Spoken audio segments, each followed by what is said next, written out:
It can be pretty overwhelming as a parent to think about all the subjects that you want to cover with your child when you're homeschooling. There's all the core curriculum like language arts and math, and then you want to think about science, geography, history, and more. And that's not counting extracurriculars like entrepreneurship or physical activity. Well, one of the big keys to making more time in your homeschool day, yet covering a lot of educational material, is family subjects. Doing subjects as a group, getting it done all together as one, which is why today I'll be showing you how we do that.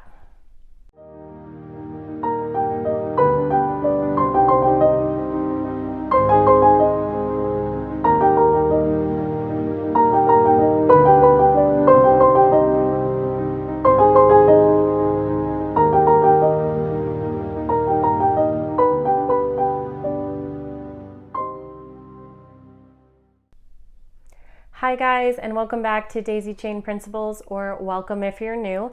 My name is Livy. I'm a homeschool mom to two amazing kids. Today's video is brought to you by a collaboration with Davine at Calm in the Chaos Homeschool and Shauna at Homegrown Homeschool.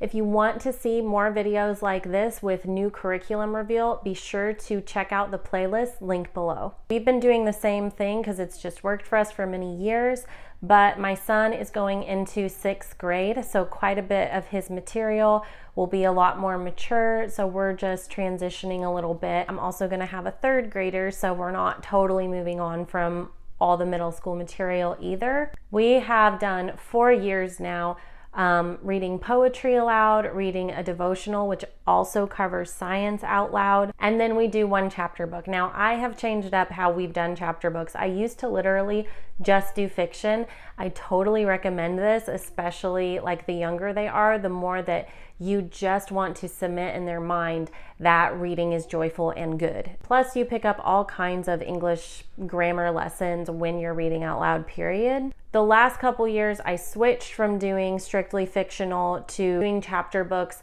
that covered geography and history at the same time. So this year, we've been doing a lot of the Where Is series, the Who Was series. We've been grabbing chapter book recommendations from books like Give Your Child the World, books like The Read Aloud Family, as well as just blog posts that have reading suggestions if you want to follow the classical 3 cycles, which is what we do. There's 3 cycles. Each cycle is 1 year that you study a particular geographic location during a very specific time period. So this past year, we have studied ancient history around the world. Now that is so vague, we couldn't possibly cover all of it, so I had to pick and choose. So we've been studying Egypt, Japan, Iraq, Greece, and Italy. This next year, I believe, is cycle 2, so we're going to be doing a lot of the Middle Ages. So what books will I be reading aloud to my kids? Well, right before we jump into books, we always start with prayer. We go over emergency information, and we do one very short, like 10-minute Spanish lesson together on the Duolingo app.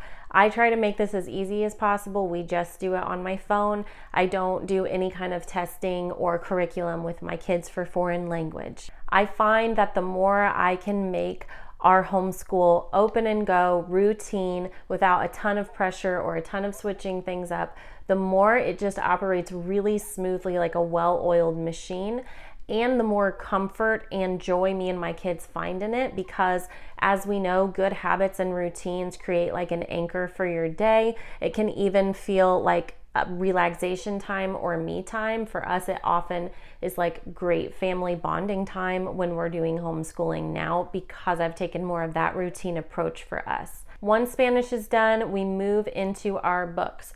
Right now, that is Where the Sidewalk Ends, which is humorous poetry for children. This is our, I think, 3rd poetry book I've tried, and this is their favorite so far.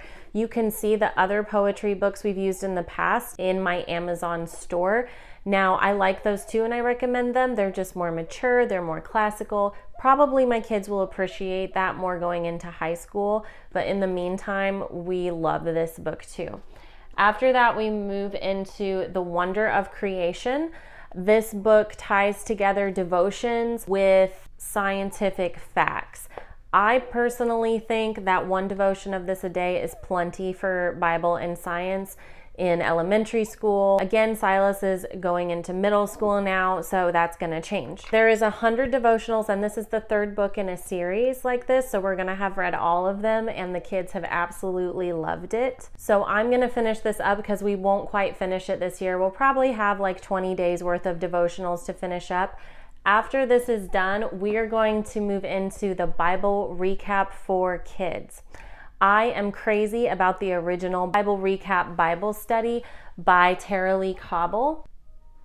It is like a moderate deep dive. I know that's kind of an oxymoron into the Bible. It explains, like from a scholar's point of view, what is happening culturally in the passage that you read that day, and it goes through the entire Bible in a year.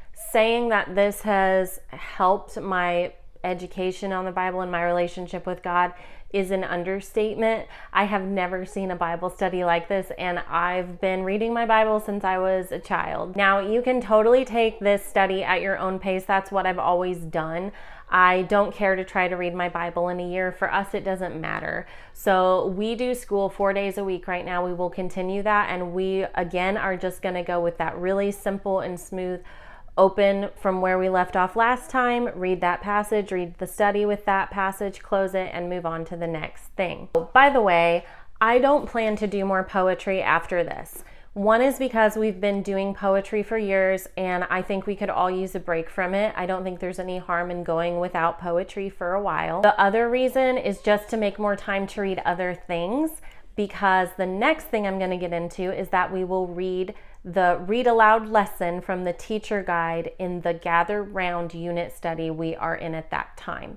We are doing 5 units, and the read aloud portion of these units is quite a bit from what I hear. It's a lot to read out loud. Like, I'm thinking it will take me at least 20 minutes from the teacher manual. And so, like, for example, if we're doing a Vikings tale, lesson 1 will have maybe 4 or 5 pages to read about Vikings that day. And the Bible devotional we're going to do is also going to take about 20 minutes. So our read aloud time, that's like double for us. Our Bible study is getting more mature and longer and deeper, and our read aloud portion is getting more mature and longer and deeper. Now, to help make the group subjects not too long, I do like to keep it really short and sweet and routine. I'm not doing as many unit studies as some people would. A lot of homeschool parents in the Gather Round curriculum community do like 8 to 12 unit studies per year because they're designed to last 6 to 8 weeks each. I am only doing 5 unit studies with my kids this year, and in between each unit study, we are going to break and do a chapter book aloud to complement it. Now, I'm going to quickly rattle off the 5 unit studies we're doing and the chapter books and movies actually that we're doing to complement them. If you want a deeper dive into these unit studies, I just released a video where I go in depth in our language arts, and Gather Round unit studies cover all our language arts. But there's overlap with these videos because since it's a unit study, it covers everything but math. I don't consider language arts group because the part I'm reading aloud from the teacher guide is really just going to cover geography and history for the most part as a group, but like the sit down individual, primary work of language arts is going to be more in those student workbooks, which my son will be doing, my daughter won't.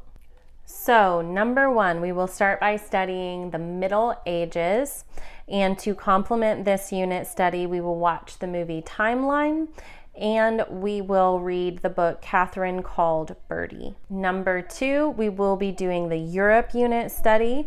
We will be reading Heidi and also watching the Heidi movie to complement this study. Number 3, we will be studying artists, and to complement this unit study, we will read Who Was Mozart from the Who Was series and watching Copying Beethoven. Number 4, we will be studying the space unit study. All this is from Gather Round, and reading War of the Worlds from Classic Starts, which is going to be more of a kid's version of War of the Worlds. I think my kids will enjoy and get more from that for now, and maybe we'll look at reading War of the Worlds more in the high school age. And we'll also watch War of the Worlds as a family. And last but not least, we will be doing the Vikings unit study. I don't know why, but I personally am the most excited for this one. I've just never learned anything about Vikings really, and I think it'll be fascinating. We will be reading Viking Tales by Jenny Hall to complement this study and watching How to Train Your Dragon. So as a recap, our entire family group subject sit-down time, which we just call read aloud time, will be scheduled as follows. We sit down together and we pray over our learning time, our day, any special requests. We go over family emergency information. We always look at maps next. So they have to be able to tell me in our current study what century did this take place in, as well as where in the world did this take place, and they have to show me on a globe. For example, right now we're learning about King Tut, so they have to be able to tell me that he lived and ruled in 1300 BC and that he was a boy king of Egypt, which is in Africa, and be able to show me where that is on the map. After that, we move into Spanish, Duolingo on my phone. After that, we move into the actual reading of books. The first one we'll do is poetry until we finish the poetry book, then that will stop altogether. Then we go into reading our Bible study. That'll take about 15-20 minutes. Then we go into reading the teacher guide for the unit study we're on, or if we're in between unit studies, we will do chapter book that I've assigned to complement that last unit study. All in all, I'm thinking this will be a 40-45 minute session of group read aloud time. We are going to be brand new to the Gather Round Homeschool curriculum. Even though I only have 2 kids, and generally speaking, the idea of a unit study appeals most to people with really large families. However, I just love the idea of a unit study because I think what the school system has done is taken life and dissected it into uninteresting parts that make us hate learning. Instead of having one full experience, now you're just memorizing places on a map, or you're just memorizing the years this person was born, or you're just memorizing this math formula. But a unit study brings it all together in one story where all that math and geography and history takes place at one time. So many people with only one child use this curriculum. But if you have used it in the past, please give me pointers below, give me any kind of feedback, any kind of tips, because this will be our first time using it. I hope that you guys enjoyed this video. Be sure to subscribe if you did. Remember that this video is in collaboration with Davine from Common the Chaos Homeschool and Shauna from Homegrown Homeschool, and the playlist is linked below. I'm really hoping to bring you guys an actual unboxing soon. I should be placing orders for our school books before too long, so be sure you subscribe and hit the bell icon so that you see when it is posted. Thanks, and I'll see you next time, guys. Happy homeschooling.